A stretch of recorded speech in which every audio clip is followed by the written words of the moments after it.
C'est étonnant, non? Les chroniques de la haine ordinaire.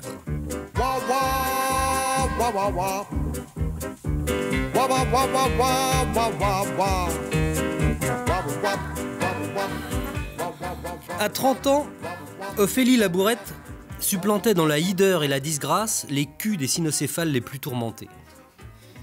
Elle était intensément laide de visage et de corps, et le plus naturellement du monde, c'est-à-dire sans que jamais le moindre camion ne l'eût embouti, ni qu'un seul virus à séquelles déformantes n'y creusât jamais ses ravages. Elle était vilaine par la grâce de Dieu, marquée à vie au sceau de l'utérus. Jaillissant de sa tête en poire cloutée de 2 globules aux paupières à peine ouvrables, elle imposait un pif grumeleux, patatoïde et rouge vomi, qu'un duvet noir d'adolescent ingrat séparait d'une fente imprécise qui pouvait faire illusion et passer pour une bouche au moment de clapoter.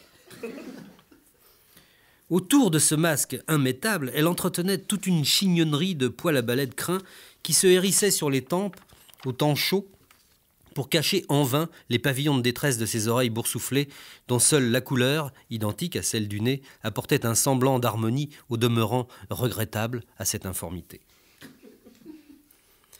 Le corps était à l'avenant, si l'on peut dire. Court et trapu, sottement cylindrique, sans hanches ni taille, ni seins, ni fesses. Une histoire ratée sans aucun rebondissement. De ce tronc morne s'étiraient 4 branches maigrelettes, précocement parcheminées et flasques, endeuillées par endroits d'un pelage incertain. Les membres inférieurs, plus particulièrement, insultaient le regard. N'était-ce leur position dans l'espace, l'une au-dessus de l'autre, rien ne permettait de discerner la jambe de la cuisse. L'une et l'autre, affûtées dans le même moule à bâton, s'articulaient au milieu par la protubérance insolite d'un galet rotulien trop saillant. Un trait, un point, un trait, c'étaient des jambes de morse.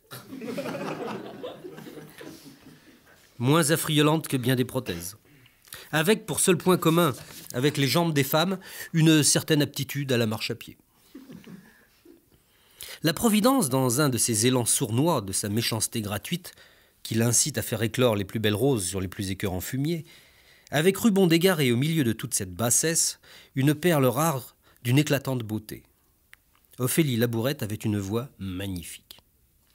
Déjà quand elle parlait, il s'en évadait des sons surprenants, veloutés dans l'aigu, claquant dans les graves, une voix qui portait loin sans qu'elle eût jamais à la pousser, et qui, même assourdie pour les confidences, écrasait superbement alentour les plus égosillés cactages, réduisant les plus amples tonitruances viriles en braiements à faune. Quand elle chantait, le rossignol confus s'éteignait. Son chant brisait les autres chants. Près de lui, les chœurs de basse devenaient aboiements polyphoniques et les voix cristallines filaient de vinaigre.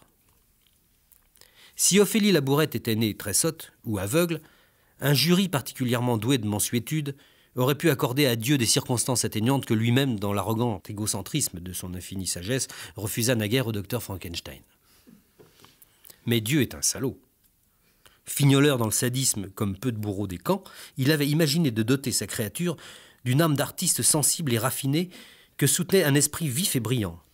Enfin, comptant de lui comme un grand chef pâtissier au moment de poser l'ultime cerise rouge au sommet de la pièce montée, Dieu avait mis au cœur d'Ophélie Labourette une petite perle brillante et noire, indestructible, irradiant sans fin de ce corps grotesque. C'était la douleur exquise et pointue d'une inextinguible jalousie. Bref, et pour tout dire, cette immondice sur pattes, comme peu de poètes sensibles à la beauté des choses et l'harmonie des formes, se mourait de haine pour tout ce qu'elle aimait et vivait dans l'espoir exécrable du pourrissement des anges.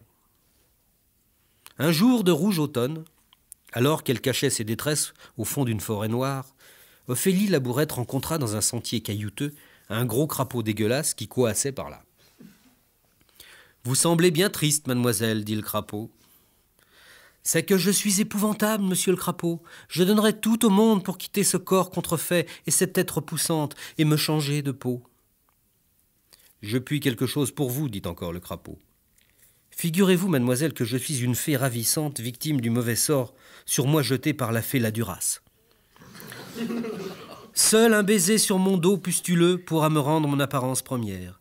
Si vous me donnez ce baiser, mademoiselle, j'exaucerai votre vœu. » Aguerrie à tous les écœurements, elle se voyait dans la glace tous les jours, Ophélie Labourette n'hésita pas un instant. Elle porta le crapaud à sa bouche et lui baisa le dos. Aussitôt, le batracien se fit fée, superbe, avec des traits diaphanes, des grâces de ballerine et une baguette étoilée dont elle toucha l'épaule de Félie Labourette en disant « Abracadabra, j'ordonne que cette femme quitte ce corps contrefait et cette tête repoussante et qu'elle change de peau. » C'est ainsi qu'Ophélie Labourette se retrouva d'un coup métamorphosée en crapaud. Quant à ces féroces soldats, je le dis, c'est pas pour cafeter, mais ils font rien qu'à mugir dans nos campagnes.